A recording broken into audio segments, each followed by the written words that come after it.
You're listening to Building the Broncos with Nick Kendell and Carl Dumler, Broncos country's leading draft and scouting analysts.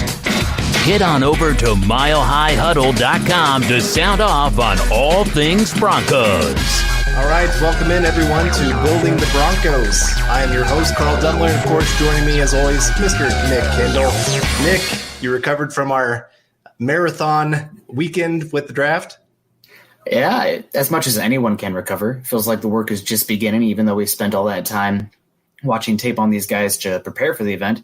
Now it's time to, scour over it again, see if we can pick up anything different, and not only think about these players, but how each one and their skill sets just fit ever so perfectly into the Broncos depth chart and how the best way to build the Broncos. Yeah, that was, I think one of my favorite things about this entire draft was just almost every single pick made sense with the system. I mean, you could just see how they're going to use each player. And so just I'm excited to talk about it, man. Just even a couple more days of time to think about this and to digest everything and to watch more of each of these players. And I mean, I've been digging in depth, and I have three articles coming out this week of film breakdowns of some of these players. And I'm just, it gets me more excited the more I watch them.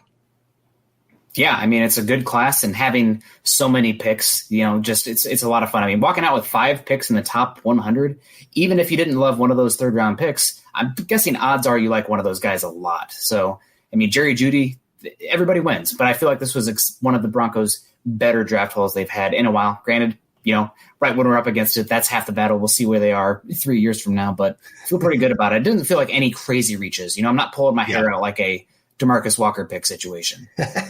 So, yeah, I had somebody ask me today about DeMarcus Walker and my thoughts of his future, and I thought I just said, "Yep, see you later. Good luck."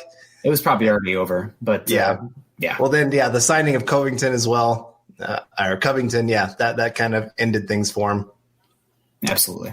But all right, well, before we get too much into this, I just wanted to make sure everybody knows where you can find us. You can find me at Carl Dumler, MHH, and Nick at Nick Kendell, MHH. And make sure you're following the podcast Twitter account at BTB Football Pod. Make sure you subscribe to our show wherever you listen to podcasts and leave us a rating. And, of course, make sure you head on over to milehighhuddle.com of the Maven Coalition and Sports Illustrated. We're continuing to pump things out. 18 hours of being on screen doesn't slow us down one bit. So make sure you're heading over there. And also know that our podcast is powered by Overtime Media.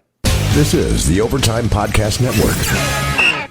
All right. So the thing we really wanted to talk about today, because, I mean, Nick's been pounding this table for probably 2 years now, if not longer. I think I have scheduled a tweet now every 72 hours where I have to at least mention somehow the Broncos' speed and offense. Like, it's just automatic. I'm a robot. I'm a program at this point. Yeah. And that's just it. The Broncos have been one of the least athletic teams in football probably since 2014. Probably. I mean, you had those years of Peyton Manning, obviously, but they were getting by with Owen Daniels. And, I mean, DT was kind of coming down to the end. Emmanuel Sanders was still explosive. I mean, looking back in hindsight, you got to be pretty happy with Emmanuel Sanders' years. But the offense got so much deeper, so much more variety. And as far as the weapons go, it's easy to say probably the most exciting they've been since 2013. Yeah. Oh, for sure. I mean, I'd say 2013, I mean, they had more proven pieces. And in hindsight, obviously, we can see what they were. And having an MVP quarterback does help, too. Who was that again? Yeah, some guy. I feel like he was in law enforcement somehow. Yeah. some city in Nebraska. I don't know. Yeah. But no, it is. It's very exciting. And I really wanted to dig into this because we do have the offensive line truthers. And I'm sure there's a few of you in the comments that are kind of in that way. Give us a little bit here to kind of prove to you why this was the better way to go. Rather than trying to build up the offensive line trench and make it a top 5 unit, the reason that weapons are so important, this is there's real statistics and analysis to really prove why this is the better way for the Broncos to go. And so I listened to somebody earlier today. I won't name who, but he was an offensive line guy. and really disappointed the Broncos didn't take anybody, and had said that he talked to, of course, Pete Carroll, of all people. And Pete Carroll had said that he is trying to get the Seahawks back to the 90s offensive styles of really compacting everything together. And since everybody else is trying to spread them out, how about we be the one team that compacts together? Is that the team that took DK Metcalf, signed Philip Dorsett, has Tyler Lockett, all right there with a probably future Hall of Fame quarterback? Well, and they want to take the ball out of his hands? Right. Is that what I'm hearing? That's what you're hearing. And I guess, and I kind of look at it as, I watched a few Seahawks games this last year, and there were a lot of times where they did try to run the football early in the game to zero success or minimal success. And then they would start falling behind, and it would kind of be kind of like Elway in the 80s. Go win us the game now. Like, we've dug the hole, save us. And Russell Wilson is good enough to save them most of the time.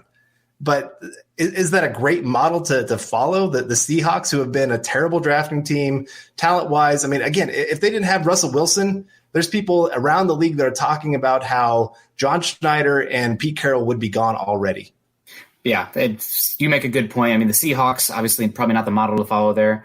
And most people agree that the Broncos killed it. I mean, you can't fix every single need in the draft in one cycle with all the needs the Broncos have.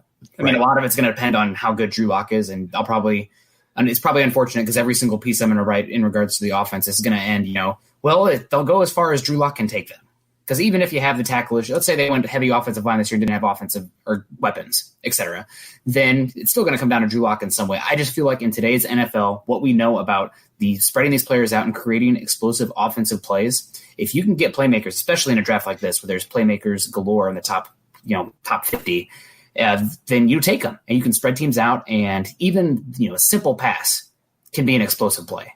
Right. So, I mean, we saw it with the Chiefs. We've seen it with the Eagles, really tried hard to do it. So, again, it's empowering Drew Lock. It's giving him the means to succeed, and now it's on him. So the clock for Drew Lock started after the draft concluded. Right. It did. But again, when you empower him that way, when you show, hey, we believe in you, it's amazing what happens. My wife today texts me. Maybe she doesn't want me saying this on air, but she just said, hey, I just realized lately I haven't been doing the best at being, that positive reinforcement to my kid. And she's like, I just need to make sure, everything that's going on, everybody's kind of getting a little on edge, and it's taking a toll on all of us. And so she was just kind of like, I need to get more towards that. Well, to me, like, this is the biggest sign of positivity towards a player that I've ever seen, of pretty much saying, you are our guy. And we are going to do everything possible to make sure you have everything you need to win. And it just amazes me how many teams will not do this. They go and spend a high pick on a draft pick or on a quarterback, and then do nothing to empower them, do nothing to help them. Then wonder why they bust. Right, exactly. and so for the Broncos to come in here and just really say, this is our guy. We're going to have one of the most explosive offenses in football, some of the best mismatched players in all of football. It just is amazing to see. And it's so, not just the pass game. It's also the run game. Right. We were talking about it before we got started here. It's all about playing the box. It's really simple, honestly. You pick the mismatch before the snap, and it's a numbers game. So let's say they're going dime because you're running out there with Fant, Hamler, Judy, and Sutton. Well, guess what? Then you run inside zone to Gordon or Lindsey for 10 yards a pop, and then they have to adjust to that. So just really putting the defense in a bind, that is so key. And I think hats off to Fangio. A lot of people are talking about Vic Fangio coming in, needing to draft guys to implement his defense. Well, it's the yin to John Elway's yang, because John came in evaluating, he's an offensive guy. He's going to pick good quarterbacks, offensive players. Not the case. John Elway came in and he did a really good job of identifying defensive talent. Right. And now you have Vic Fangio come in and he's like, well, you want to have guys that dictate matchups in defense, so that way if they take out this guy, then you're screwed. And that's, going out and getting Jerry Jeudy, taking Noah Fant last year, taking KJ Hamler this season to go with Cortland Sutton. So now it's all about Vic Fangio knows it's so much harder for defenses to game plan against you because you have these guys. And if you have you have enough weapons too, where if the defense has any sort of weakness, you can pinpoint that and pick on it repeatedly. So it's a different flavors thing. It's beautiful. I'm really excited about it. Yeah. Well, Dylan's, I think he's pretty excited about it here too. Thank you, Dylan, for your super chat. I know a lot of fans like Tim Patrick, but I'm not shedding any tears if one of these rookies pushes him off the roster, including Tyree. And that's football. Yeah, it is. I mean, you're always looking to upgrade every position on the field. It doesn't matter if you have, I mean, look at the Broncos going from Von Miller and still taking another great player for the position, because they knew they needed to upgrade it even more to have greater depth, to have greater players at every position on that defensive line. And so, yeah, for the wide receiver position, like Tim Patrick, I mean, he made some great plays last year. That Houston game obviously sticks out of him making a couple catches down the field, but he is a replaceable level player. And I know there's a lot of people that fall in love with some of those guys, the underdog that somehow outperforms his ability on the field. But for teams to really win, you need playmakers. Yep. I've seen too many. I mean, even look at Tom Brady last year. He did not have any playmakers, and he was getting frustrated on the field. And I think that's a little bit of why he wanted to leave New England, was just go to a team that actually gave him some weapons to play with. And I know early in his career, everybody kept talking about how this is the guy that makes everybody around him better. But it's still a matter of, in the NFL today, you still got to have somebody to do something. The offensive systems are just built on explosive plays being a part of it. And the best offenses have explosive plays. They're not the march down the field 5 yards at a time kind of offense anymore. You can't stay consistent enough. There's too much speed on the defense to expect that that's not going to lead to some kind of disaster at some point. So you need guys that can go do something. And again, the Broncos just added that. And the nice thing is a lot of their playmakers they just added really are huge things to help the offensive line, because they get open in a hurry. Both KJ Hamler and Jerry Jeudy might be two of the best at acceleration, of that early acceleration in routes, of being able to have nuanced route running, to take a couple steps at about 70% and then all of a sudden, boom, hit and go. They're both great at that. Now, KJ Hamler has to clean up some of his route running. He takes a few false steps here and there, but what college player doesn't other than Jerry Jeudy? And so, the Broncos just added a lot of players that help that offense function at a high level, even if the offensive line is not top 5. Yeah, and you can't be top 5 at every single position. Would it be great if the Broncos had all pros at every single level of the defense and the offense? Duh. I mean, that's kind of what you do on Madden when you're editing the rosters and whatnot, just blowing teams out or building a super team. That's not the case in the NFL. It's a little too even here. But, now you have a guy like we saw last year. God bless Cortland Sutton, because I would have been getting frustrated, just to play off that diva stuff. But teams were game planning to take him away. And Vic Fangio brought it up multiple times in multiple different press conferences after this draft, was that, guess what? Cortland Sutton now, he could be even better. Oh, there's only one ball to go around, but now he's going to have opportunities where when those balls are going to him, he can make plays. So I love it. I mean, the speed they offered, you have the obviously explosiveness of KJ Hamler, who honestly watching him, I was surprised how good he was at tracking the ball deep and just chasing it down. I mean, really, he can go down there and find that ball pretty well. The hands are a little bit inconsistent. Yes, that's true. Granted, Sean Clifford was not a good quarterback last year, very erratic, pretty much a running back playing quarterback. But you add that explosiveness from the slot, a T.Y. Hilton type, a Tyler Lockett type, and then you add the route master that is Jerry Jeudy. He's going to play Z, going to play some slot along with Cortland Sutton. It just makes the quarterback's job so much easier. Now, would it have been great if one of those offensive tackles, specifically one of those left tackles, had fallen there to pick 46? Absolutely. But that's not the case. Instead, you take arguably the fastest guy in the draft, pair it with him with arguably the best wide receiver in the draft, and now you're cooking. You got speed. You got a variety of weapons. I feel like, I know that people aren't sleeping on him, but with all the wide receiver talk, don't forget about Noah Fant. I mean, you're talking about a guy entering his year 2 where you see that big step. And now how much space is he going to have? The best plays last year was when you could get him ahead of steam and he has the ball and it's like trying to tackle a gosh darn horse. I mean, it's literally 6'5", 250 plus pounds running that speed with that balance, that agility that he has. It's unbelievable. Then you have Hamler, Judah. So it's all about creating for the offense, creating big plays and trying to keep up with the Kansas City Chiefs. You're never going to hold them to 0 points, but you need to get it to that 27 plus point mark. And now they have the ability to do that on paper. Yeah. I mean, the Broncos have the chance to actually be the biggest jump in offensive production of any team in football with what they've done this offseason. And the idea that I guess that here's the other thing. The Broncos have not ignored the offensive line. No. There's a lot of people that seem to have the suggestion that they've done that. They just signed Glasgow to a big deal. They just used a third-round pick on Cushenberry, second-round pick on Reisner, first-round pick on Bulls, huge contract for Juwan James. So the Broncos have actually thrown a lot at that offensive line. Now, yes, it hasn't all worked out, and that's going to happen. Sometimes you're just not going to have everything work perfect, and you're going to have to try to cover up some of those weaknesses, things like that. But for the most part, I mean, the Broncos have done a lot to try to really improve this offense over the last 2 years and pretty much just say we cannot keep ignoring this. We can't keep hoping that our defense is going to bail us out every year. This is the Overtime Podcast Network.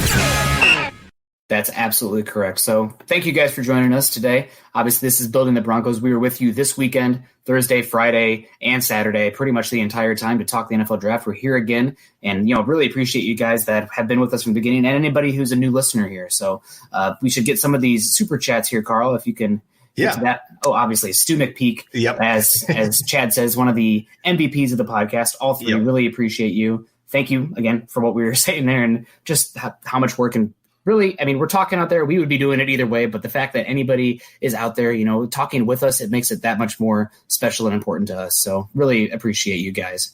Yeah, I was going to say the funny thing is the last couple of years, our group of guys have actually been we've been meeting on draft day and discussing like the entire draft as we went. So it's just a matter of we put ourselves on a screen this year, and it's a little more pressure. Of staying a little bit more focused, can just walk away every chance he wanted. But I had to wear pants. I know that was weird.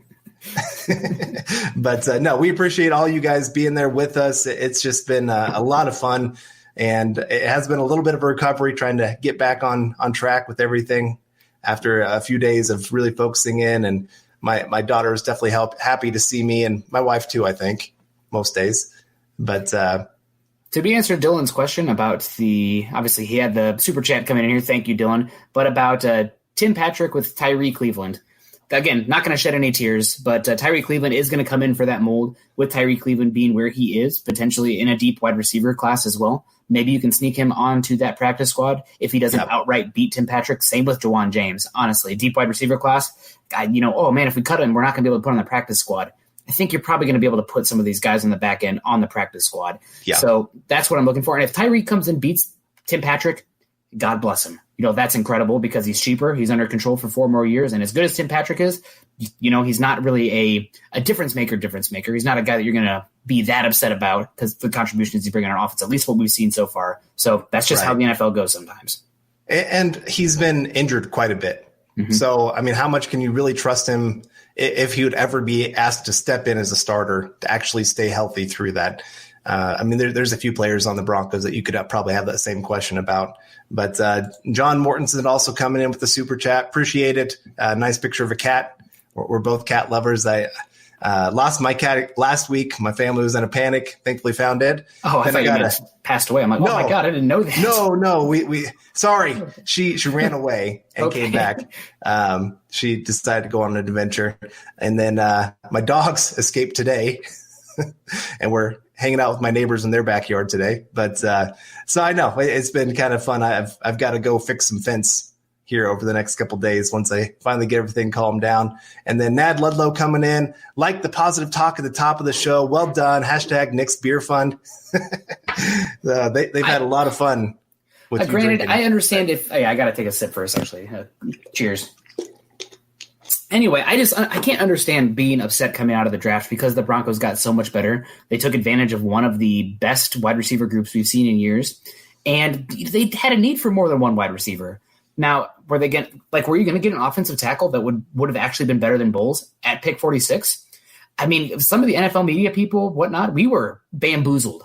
Josh Jones, he's going to be the 5th tackle off the board, not taken until the 3rd round. Ezra Cleveland fallen. If Cleveland trades back, he's going to be maybe taken at 15 or 20, not taken until the end of the 2nd round. So I think there really was a differentiated tier for those offensive tackles this year. And once you missed out on those ones in that 1st round, it was over. So I think maybe John, any of those wide receivers, but he still wanted to get faster. Jerry Jeudy's fast, but now you have 2 fast guys along with Sutton and Fant. So it's really just building on a strength, amplifying it. And also it's like doubling down. you needed wide receiver help. Well, gosh darn, here's two of the better ones in the class. So now one of them's going to hit. Both of them, I think, are going to hit, honestly. But one of them is going to hit. Why wouldn't you take advantage of the biggest strength of the draft? I mean, when they're talking about this being, yeah, exactly. It makes complete sense. And I mean, most people were talking about taking at least 2 in the top 3 rounds. Well, the Broncos it's just a matter of how you look at it. There's a lot of people that wanted Lloyd Cushenberry at 46. Let's say they took Cushenberry at 46 and then KJ Hamler in the 3rd round. Would people be complaining as much, or they'd be like, oh my gosh, they just blew this out of the water? So it's just a matter of, I know a lot of people had different rankings on how the media was supposed to be doing it, but NFL teams have different rankings a lot of times. There's some players that are the same, obviously, but after you get past the 1st round, most of the time their rankings dramatically are different on a lot of players. And here, talking about KJ Hamler, Max Power coming in with a super chat. Hi guys, who are your comps for KJ Hamler? Am I crazy to see a bit of a manual in him? I mean, he's going out there and making big explosive plays down the field with a little smaller guy I think his hands aren't great, but it's not because he can't extend. There are some plays out there where he's extending and making some plays despite the small catch radius. Bigger hands, not the weakest guy. So I can see some of that, but the guys that I compare him to, again, some people are comparing him to Tavon Austin or Isaiah McKenzie. I think he's more explosive than that. I think he's got different gears. Well, he can kind of, if the ball's a little deep from him, he can kick it into an extra gear. And that's something, honestly, I didn't see as much with Ruggs. I feel like Ruggs was just 0 to 100 instantly, where Hamler, I think, can do a little bit more of a nuance. I mean, there was that play against Iowa in the flat where he made like 5 guys miss and then run for 10 yards. One of the most crazy plays I've seen in person. But I really think that it makes a lot of sense. And maybe, again, T.Y. Hilton, Tyler Lockett, 2 of those smaller guys, slot, maybe a little bit of Z, making explosive plays, either slot fade, slant, down the field. I mean, you have a guy that you have to account for. Fangio talking about the safeties again. It's going to screw so many defenses and put them in a bind. And that's what it's about. It makes it easier for everybody.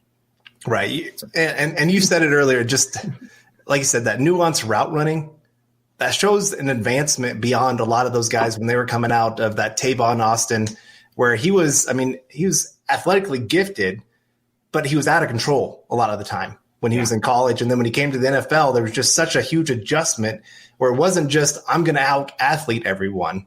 And so, like I said, I'm writing a film piece on KJ Hamler right now. And one of the routes I highlight is this one where it is that slot fade where he does that inside step and he's going off the route or off the line of scrimmage. He's going about maybe 70% running at the defender. And then he takes one step inside, gets him to turn that hip just a little bit, and then boom. And then he hits that accelerator, and the camera couldn't even keep up with him. There's a phrase for that.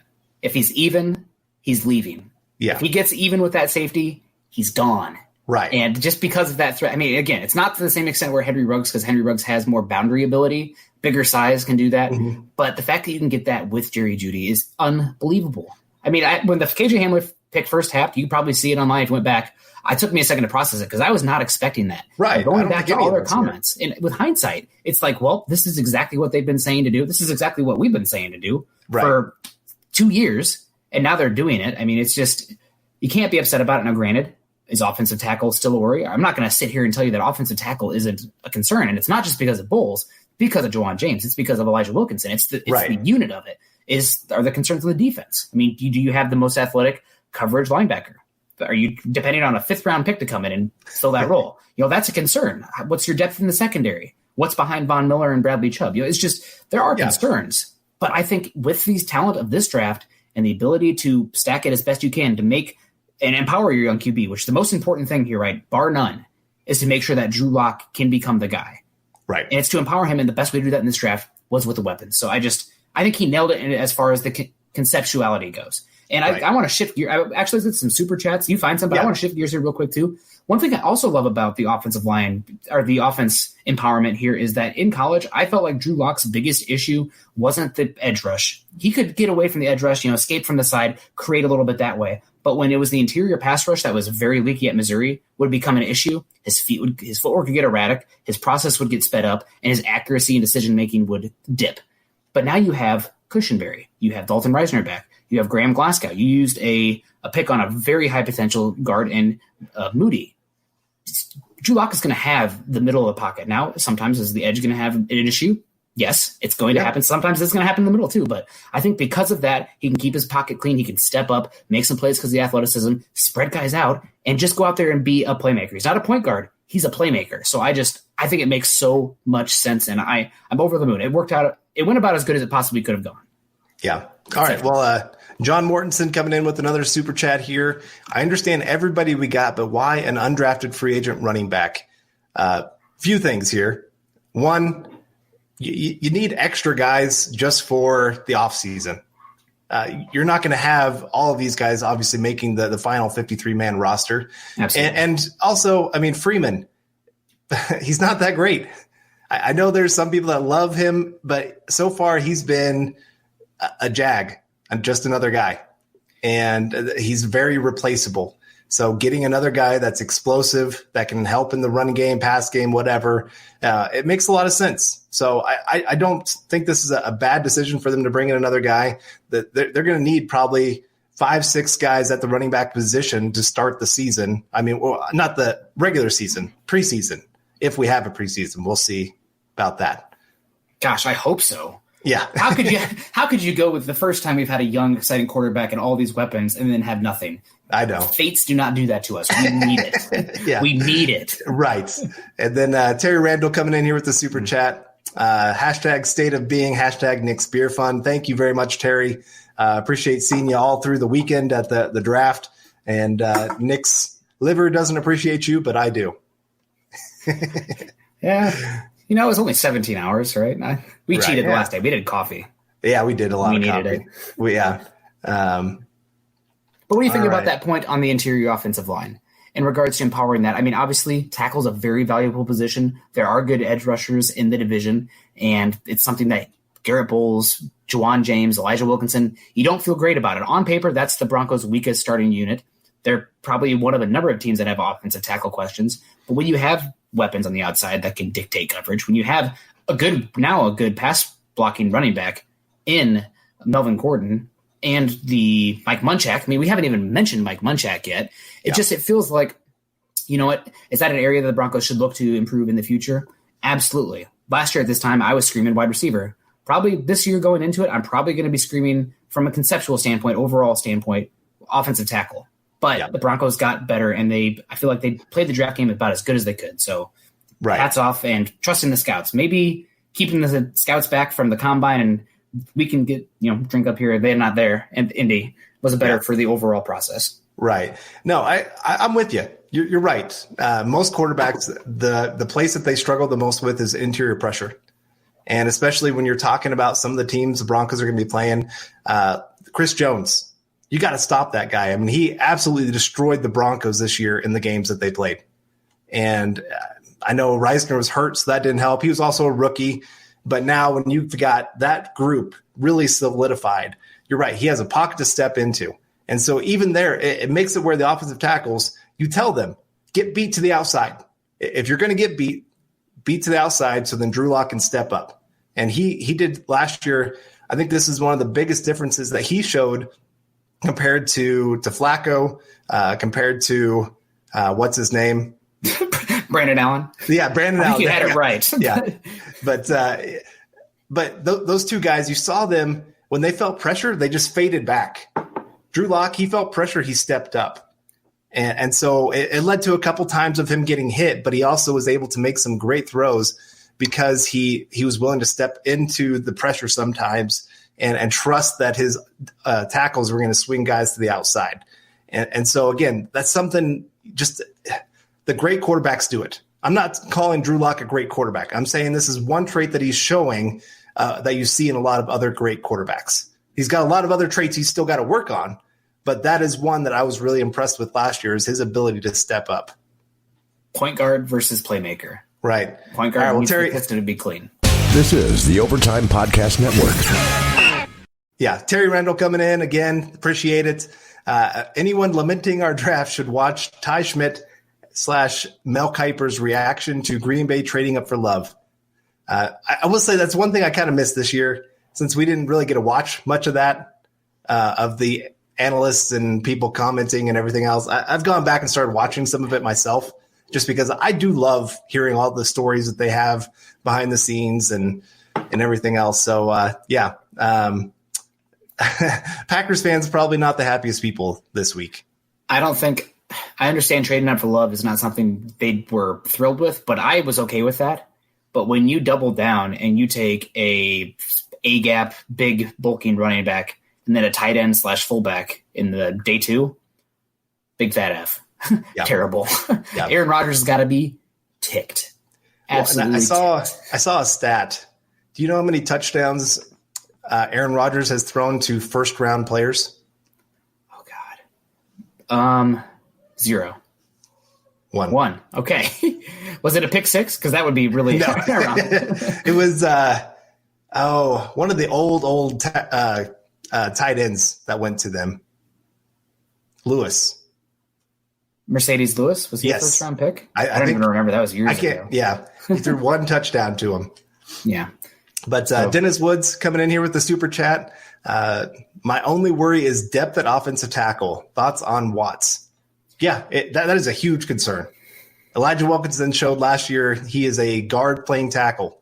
And if he is still the backup swing tackle, that's not a good sign, especially when I don't trust that James is going to stay healthy all year. So probably good chance Wilkinson probably does play at some point. So it's definitely a concern. Do you have any thoughts on Watts? I have no thoughts on Watts besides I think he was the one with that absolutely sad edit of him in a Broncos uniform where he had like gray pants and then a face mask that didn't match. They clowned him. He's never going to be able to live that down. Family barbecues from years to come. They're going to have that picture up. If I was a sibling, I'd have that picture framed and like put up somewhere. But no thoughts on Watts. Honestly, with some of those lower tier UDFAs, once they start to actually play because their film is so hard to find. Like once they start to play in camp and whatnot or scrimmages, preseason games, then I can start to develop an opinion on them. But nothing on Watts right now other than a hope and a prayer at offensive tackle and probably a guy that, one of the many faceless guys' names that we don't remember anymore. But we'll see. You never know. He's going to get a shot. All right, Jeff Green, I thought this is a really nice comment here. First time in years, it feels like we have the right coaches, the right quarterback, and finally all the right weapons. Very exciting. And that's the other thing for me. This is the first time, we talked about it a lot on our draft podcast of how much we trust these coaches to actually coach up players. Fangio, he's one of them that's making some of these decisions on the draft, obviously. And if he's telling, hey, I've got the defense, don't worry about it. You get me some of these players. And they brought in some players for the defense, obviously in free agency.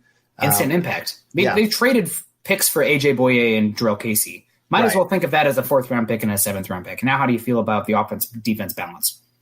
Right. Pretty good.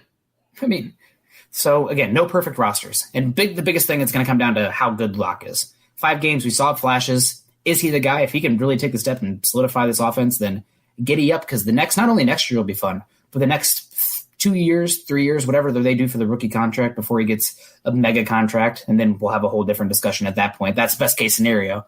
So, we'll see. And a point I want to come back to also is while we really gas up this any draft class, a lot of the picks are not going to be huge contributors for a year or two.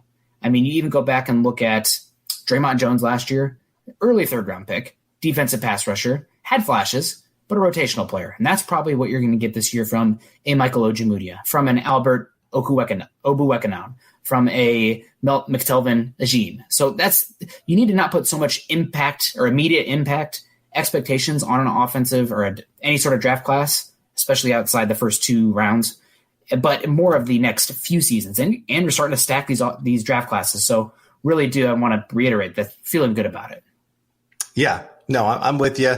I did see something here. I think we answered the question. I'd seen somebody say, "Hey, make sure you answer." We did about Dennis Woods. Okay, yeah, Dennis Woods. Yep, we answered it. And then something else that I saw in here that they were talking about is the tight end position. This is something you and I and our group had talked about earlier today quite a bit, and really through the draft process of just the Broncos taking Albert O, however you want to. Okuwebenam. There we go. Okuwebenam. Yeah. Okuwebenam. Okay. I'll get there. We got a while. He's got here 4 years, hopefully. That was an interesting pick, and I don't question it from a talent standpoint. He's got talent. He's got some ability. He's obviously got a connection with Drew Lock. It's just a matter of who's on the field. You can only have 5 actual skill position players on the field. Yeah. And so, of course, you want Cortland Sutton on the field. Mm-hmm. You want Jerry Jeudy on the field. Mm-hmm. I would say you want KJ Hamler on the field. Just use a second-round pick on him for most situations. I think maybe around the red zone there might be some plays where you take him out. But and I still think a guy like Hamilton could have a potential fit in this offense as well. If you want to get out there and get some route runners, if Hamilton's your third best wide receiver out there with Jerry Jeudy and Cortland Sutton, I think odds are you can get away with that. So, again, the biggest thing with Albert Okwuegbunam is I think the Broncos probably had an early round pick on him. This is a guy who's 6'6", 260 pounds, and ran a sub-4.5 40 in the 4th round. Are you hoping to get a Deshaun Hamilton or a Josie Jewell there? Because that's like what you're talking about in that range. You're taking a flyer. You're taking a guy on a high upside pick. And also, I think with the roster expanding, if you can get weapons that are dominant in a single area, I think that has more value. And what does Albert O do well? He's big and he's fast in a straight line. You get him in there for the snaps where he's going to be busting the seam. If that's all he does and he does it at a good level, there's extreme value to that. So yeah. I don't hate that pick too much. And also, how are they going to utilize these guys? We'll see. Shermer might have to be versatile, but we don't know yet how the pecking order is going to be. But I don't hate that pick at all. Yeah, I don't hate the pick. I want to see how they're going to use everybody. That's my main thing. He was the one pick that I sat there and said, I don't see the clearest picture of what they're planning here. Just because, you take Noah Fant last year, obviously. Shermer, everywhere he's gone, he's not really been big on the 2 tight end sets. Usually they get about 30% of the snaps, the number 2 tight end. So there's still snaps to be had. And a talent like Alberto, where he can come in, make some really big plays for you, that makes sense. If they're still wanting to be that explosive offense, you're just adding explosion on explosion. But it's still, when there's a couple other positions and players that I really liked. But again, if that's my biggest complaint, that's a pretty good draft. Day 3. Day 3. It's like when the Broncos took Netane Moody. This is the guy who could be absolutely incredible if he hits. Is he going to hit? I don't know. But what about Reisner, Cushenberry, and Graham Glasgow? There's good problems and there's bad problems. And we're talking about having good problems here. So you're just stacking odds, getting guys. And if they all hit and that's your problem, we have too many good players to play, be thankful. Yeah. Because then you can sort that out. Yeah, exactly. I had somebody make the comment of, what are you going to do? Sorry, that was me. Sorry. Oh, no, you're fine. Post your question again. I saw it, Gio. He asked, what do we think about the offensive tackle position? Oh, okay. It's still weak. If we're talking about weakest position on the team, it's probably up there, especially Juwan James when he's healthy is a great right tackle. I put him top 10 right tackles in football, but it's just a matter of we don't know if he's going to be healthy. Garrett Bowles, the big question is he the same guy from the last 5 games, or is he the same guy that is all over the place? We never know exactly what we're getting kind of guy. That's always the big question with him. And so it just – you just don't know. They put some risk in there saying we're going to trust that Munchak is going to develop these guys. We're going to trust that Juwan James is going to stay healthy. You spend that kind of money, you plan on that guy playing.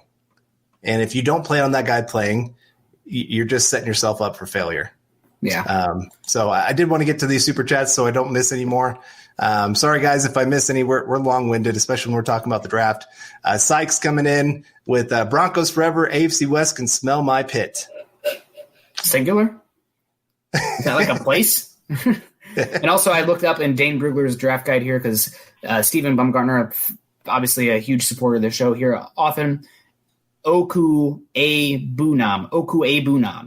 but it's the ku and the boo accentuated. Okwuegbunam, so not Okwuegbunam. We'll get it. Okwuegbunam. I got Ojemudia down. I've been saying that here in Iowa City for years. So do you have Ajim down? Ajim. Yep. Yeah, Once okay. somebody mentioned it, it's like Hakeem Ajim. I was like, okay, Yeah. got it. Easy. There you go. All right, James Campbell coming in. Appreciate it with the super chat here. I was looking at Levante Bellamy and noticed he seems to hold the ball in just his right hand. Is this pretty typical for running back prospects nowadays? Great work on the draft stream by the way. Everybody has their dominant hand. And so you're going to be more likely to try to hold it in there or use that hand to actually – I'm trying to think. Usually you want to hold it in your dominant hand and use your other to try to stiff arm or whatever else you need, just because you trust that it's going to be more secure. I mean, when I'm carrying my kid, she's getting a little bit bigger now, but it was – I held her this way to have her in my right arm. So, yeah, usually you try to hold towards your dominant. Now, yes, running backs are told if you are running to the left, you want it in your left hand. If you're running to the right, you want it in your right hand. Less chance of somebody being able to punch it because you got your body in the way to get in there. But, I see Philip Lindsay runs with it in his left all the time. And there's been a couple times he has had that ball punched out. And he's a little smaller. Sometimes he's going to squirt out, but that's a good find. I did not notice that with Bellamy. I did some work on Bellamy, but not too much. Okuwe Bunam and Ajim. Thank you, Eric, who's watching. And I always give him a hard time about like Jeffrey Okuda, and now I'm the one who can't pronounce it. So I will dunk when I do it right, but don't hold me accountable. That's no fair. Yeah. Why would we do that? Flippin' Booch coming in here with a super chat. Broncos players plus coaches equals Super Bowl roster. I definitely feel better about the roster today than I did a week ago, by far. Yeah. I mean, I probably one of the biggest jumps. I mean, I thought they were, if they could get one wide receiver, they would maybe be that borderline 9-10 win kind of team, maybe fighting for that last wild card spot. Now with the explosive weapons they've added, I mean, I still think the Chiefs win the division. Yeah. It's going to be tough to take the division away from them as long as they have Mahomes. Just being honest. That's very true. And also, I think that this is unfortunately, there's some things that have stacked the Broncos' favor. But with everything going on in the world right now and the question about when things will start, et cetera, you have a young quarterback playing in a new system with a bunch of new weapons. That says to me maybe a little bit of a slow start as far as the chemistry and getting things humming. But 2021 should be just brilliant. So excited about that. But if they're not great out the gate, there's a little bit of hiccups in the machine. I would say that's to be expected. I'm not sure if this is a compliment or an insult. Both. Hey, in my heyday, I had some speed. That was one thing I was good at. I've lost a step here and there. And I actually turn 34 tomorrow. So I'm becoming an old man real quick. Man. And I just realized. Yeah, I just realized I've got my Spartan race coming up in Colorado here in like a month and a half. So I really got to kick it into high gear. And seeing lots of cake at my house is not helping. So, Carl, I do want to ask you, when is your hat getting in? I know that we just had recently the Building the Broncos swag, as Chad likes to say it, come out, and everybody can go to huddleuppod.com to check those out. It should be coming pretty soon. I might need it. Honestly, I might need a giant one to fit all this hair that I have going on right now. But I saw somebody say, wow, Nick, your hair is luscious. Well, I appreciate it. You should tell my wife. That's the word to describe it. But those luscious locks. Oh, yeah, exactly. It's great with the big oversized headset. You could be a Disney prince. The one that sways his hair back and forth. Yep. My hair Rock's got to bring the long hair back. Yeah. All right. No, when I'm going to be getting my hat in, I'm not sure. I checked the mailbox today. It wasn't there. So I'm waiting on it. I bought 3 because I had a few people that had requested whenever we get some merch in that I would, some swag that I would be. Swag. That I would be getting them something. So, got something. We'll see if my wife even wears it. I did see this. Can you still do a backflip, Carl? It has been a long time. So happy 34th birthday. I don't see it ending well, but we'll see. And then Peterson Creative coming in here with a super chat. Did you order a hat? Thought I heard you say you did. Me? Not yet. I was waiting for the next month payment to go through and then getting a couple. Okay, there you go. There were a couple mild head scratchers in the draft, but I'm not mad. Then I remember we got Darrell Casey for a 7th, and then I'm really not mad. Good work on the draft, boys. Hashtag Nick's Beer Fun. Hashtag Carl's Golf Fun. Hashtag State of Being. Peterson, really appreciate it. When you factor those two players, Darrell Casey, AJ Bouye as well, it just makes it like maybe the best draft I've seen from the Broncos. I don't know. I can't even think of one that would be better. Yeah. I mean, maybe last year, because if they can hit Fant, it's the same thing. It's always about the gosh dang quarterback position. But if they hit last year and they were able to get Drew Lock at 42, that's probably the one as far as which one's better. And that being said, not to just pile on Chad and Zach's pod, I was listening the other day, and I think it was Zach who was talking about the Ojemudia pick and the Ajim pick and whatnot. You're taking third-round picks there, and your choice is either to take guys who are high floor, instant impact, but don't have those tools and traits, or you can take guys who are a little bit more of a project that you don't want to rely on year one, that can you develop down the line and hopefully see them a few years from now. And that's what you did with Michael Ojemudia. That's what you did with McTelvin Ajim. So even though those guys probably aren't going to be gigantic contributors year one, maybe they will, but those positions are so valuable. It's like feeding a fire. All those units are like fires. If you let it go out because you're not feeding in logs, then you're in trouble. You're can't cook. You're going to freeze to death, whatever. So the fact that the Broncos had those extra third-round picks, they can put those logs on and draft a guy like Ojemudia and Ajim that can be brought about, developed, and later provide cheap rookie contracts and potentially come in and start. That's how you win. That's how you have all this cap space. That's how you're able to go out there and sign a guard and a running back. So again, I understand that maybe people really wanted Bryce Hall, even though he fell a lot, or didn't really know McTelvin Ajim coming into it. But using those picks on those guys that you can just constantly develop and churn in. I mean, Draymond Jones taking a step next year, et cetera, et cetera. Hopefully they'll break the third-round draft pick cornerback jinx that's going on. Yeah. But I think that's a really good strategy to do especially when you have those extra picks like Elway had. Yeah. Broncos 781. I like this question. If Moody becomes 100% healthy and plays really well, are you guys trying to trade one of our starting interior offensive linemen for a high draft pick? Well, by the time that happens, maybe you could get out of Graham Glasgow's contract. That's what I was thinking. That would make the most sense. Maybe you're not trading him. Maybe you are trading him. Maybe you're only getting like a 4th-round pick or a 7th-round pick like the Broncos did, but that seems like the time when you can do it. Graham Glasgow is 27, and they have an out after the year 2021. So that's potentially where you can look to save some money. Or, maybe you have a bunch of good young guys, and you're able to go that way. So it's definitely worth interesting. Again, that's a good problem to have. We have too many talented guys. Good problem to have. And Todd Ostendorf coming in here. Netane Muti could be a steal if healthy, but look at Butt, came in injured and stayed injured the whole time. I mean, that's the only reason you're getting players at that late point in the draft. Now, the odds are very much against you that they are ever going to get healthy and become that all-pro player that they maybe could have become. But it's worth the chance at that point. It's a 6th-round pick. Right. How many 6th-round picks usually make your roster? Not many. 7th-round picks, even worse. I mean, you're just hoping that person can maybe turn into a special teams player for you, and that's about it. So getting him at that point when he is maybe 1st, 2nd-round talent, it's worth it at that point. And also just, getting back to that question, Glasgow's the guy I'd probably be looking to trade just because you want to keep things young. You want to keep things going in the right direction. And thank you for helping me keep some of those going. I miss every once in a while. The $2 ones are kind of weird. The colors, they just light up like colors. That's the one to click. Realistic points per game for the Broncos in 2020. What were they last year, Carl? 17.6, I think. I'm going to go 22. I think that, while we're very excited about this offense, it's going to be young. I think it's going to be a little bit hit or miss, a little bit erratic. So I'm going to go 22. I know everybody's hoping to get to that 24 mark, 27 mark, whatever. But I think 22 is probably a safe number. Okay. I'll be a little more positive. I'll go 24.5.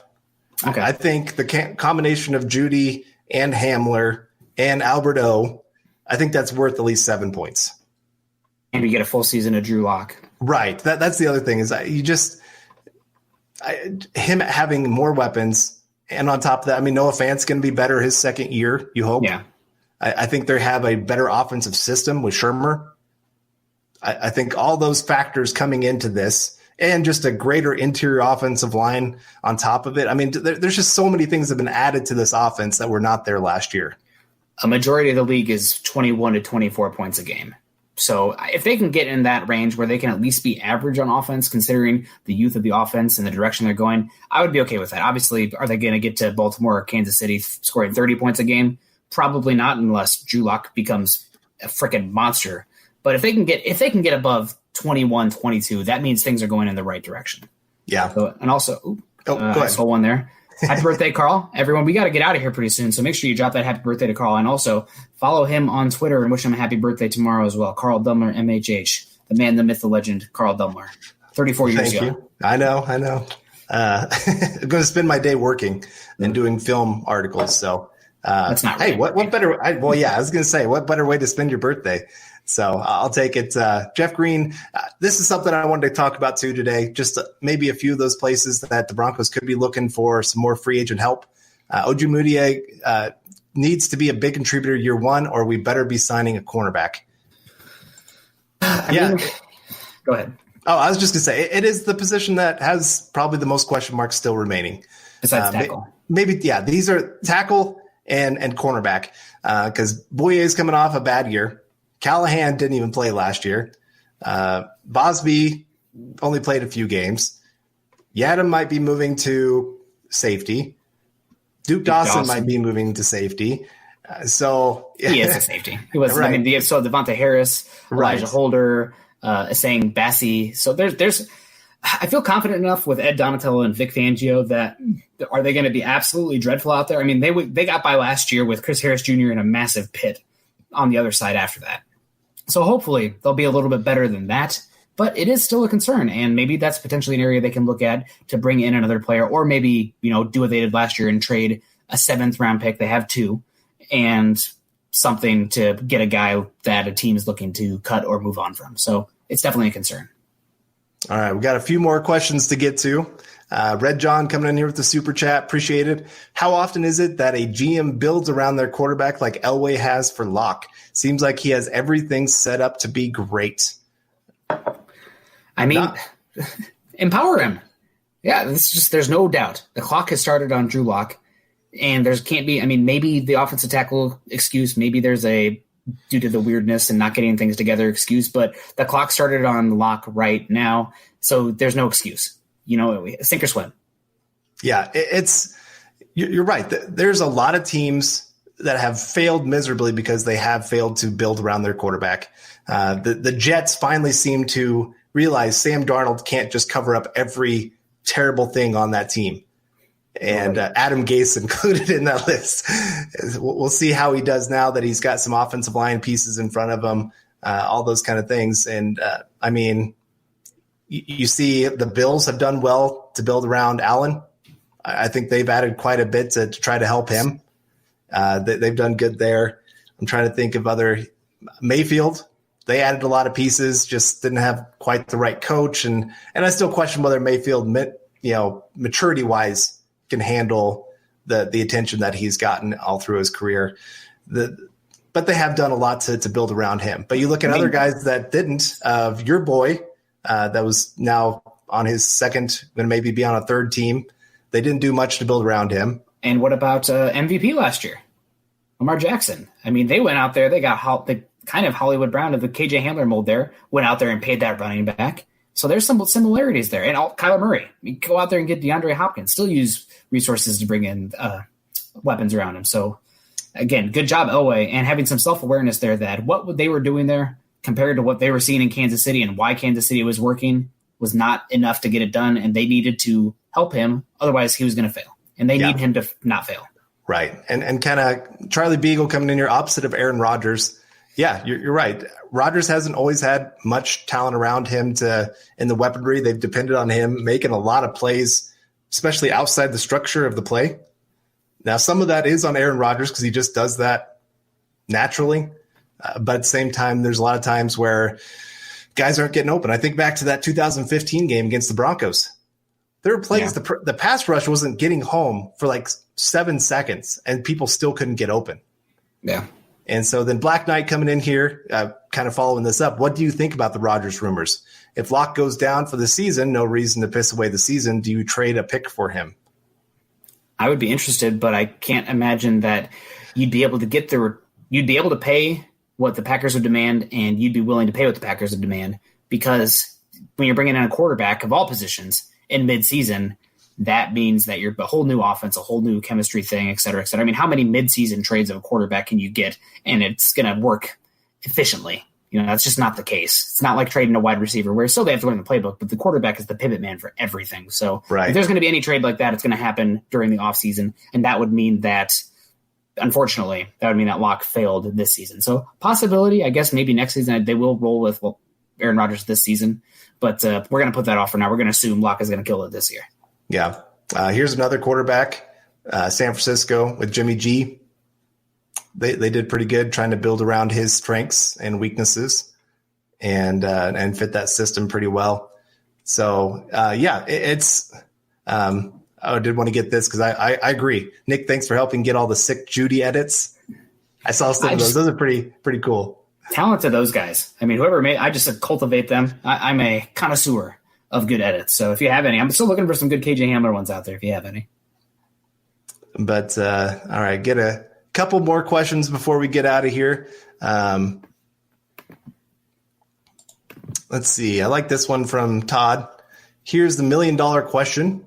Did the Broncos selecting Hamler mean they didn't see another speed receiver in the draft so that we had to select Hamler at that point? I think they could see speed. I'm not sure that they saw guys that could be as big of a playmaker as Hamler. Something to keep in mind is there's this guy that plays for the Giants that just played for Pat Shurmur not too long ago that was from Penn State. They have a certain running back. He does not hold the record for most all-purpose yards as a freshman. KJ Hamler does. And because he was their punt return, kick return, receiver, he would do sweep plays. I mean, he did a little bit of everything. And that's why you like his game, where he's not just a speed guy. He's not just hey, you run down the field as fast as you can and just take the top off a defense. He can do a lot more than that. Some of his best plays, you sent me like 11-minute highlight video. Well, the nice thing is, like the highlights are very varied on how he scores touchdowns, how he makes plays. And so not the same play over and over again. Right, exactly. And so that's why I like him. It's kind of like, well, another running back the Broncos drafted, Tyree Cleveland. All of his highlights are him running deep. There's very few other plays that he makes, which is, I mean, it's a great element to have, but it just limits what you can do with a player. Where KJ Hamler, again, this is why he's a second-round talent, not a seventh-round talent, because he has so much more to offer the offense. Yeah. Good point. So, I mean, overall, I guess the take-home message here, Elway saw the Houston Texans, saw the Baltimore Ravens, saw the Kansas City Chiefs, and yes, all these teams have exciting young quarterbacks, but you know what these teams have done that all these other quarterbacks that have failed did not do? They surrounded their quarterback with a scheme that worked with them. They improved the offensive line, and they added a bunch of multi-dimensional weapons, guys who win in different ways. And Elway went out there, took advantage of the draft class this year, added the route dynamo in Jerry Jeudy, who, I mean, instant impact. You want to talk about a guy who can come in year one. The only concern I have is, maybe Drew Lock and him cannot work so much as a typical offseason where the route running and the chemistry is going to be more important. But still, he's going to come in. He's going to run those routes. Drew Lock is going to find him. Remember Deshaun Hamilton getting open because Cortland Sutton was drawing stuff last year, and Deshaun Hamilton's a route runner? Now imagine that being Jerry Jeudy. It's just so much better. So that's Elway wanted to get faster. He said it multiple times. He went out there and used multiple resources to do it. And guess what? The Broncos are faster, more explosive. Yeah. Drew Lock's happy. I'm happy. All right. We got another super chat here from Marshall coming in. Really appreciate it. Who's your top receivers in the AFC West as of now? Well, Tyreek Hill, top guy. I mean, as much as I hate to say that, he is. Cortland Sutton's number 2. Yep. Keenan Allen, probably number 3. The guy that you don't like is probably number 4, just until we see it from Jerry Jeudy. I'm sorry to say that. I think it's probably Mike Williams is number 4 for now. I mean, you're going to argue that it's going to be Jerry Jeudy, but I just can't say that until we see him. Right. He's proven it on the field. I mean, he's made some plays, not a ton of plays, but he's made some. So I've got to give him some credit there. Nobody on the Raiders because, again, Henry Ruggs hasn't proven anything on the field. There's no other receiver that they have. Yeah. Chiefs, Sammy Watkins, maybe. I would take Jerry Jeudy before Watkins. Oh gosh, I think you could take Jerry Jeudy before Mike Williams as well. If you really wanted to, you could twist my arm a little bit. What about Mecole? I'm taking Jerry Jeudy before Mecole Hardman. Okay. And I'm taking Henry Ruggs before Mecole Hardman. Okay. So I don't disagree. Broncos have two of the top four. That's what I'm just talking myself into. KJ Hamler, number 8. Let's go. Okay. I am Supreme coming in here with the super chat. Broncos have a top 5 interior O-line by adding Cush. I mean, they have the potential. Yeah, they're solid. There's not a weakness on the interior offensive line, and I think that is really important, and that can help the edges a little bit. The inside zone, protecting, lock up the gut. I mean, I really am excited about this interior offensive line, and something that Munchak had in Pittsburgh with that offensive line being so good was pouncing into Castro at center and right guard. Now you've made an investment. You have some good interior guys that are versatile too. I mean, you can pull traps, kick them to the outside. All that interior offensive line, besides Cushenberry, but both those guards can move a little bit. So there's some interesting stuff they can do with the power run game there. So I'm excited about that. Yeah. And they're all good pass blockers. Right. All right. Any final thoughts before we get out of here?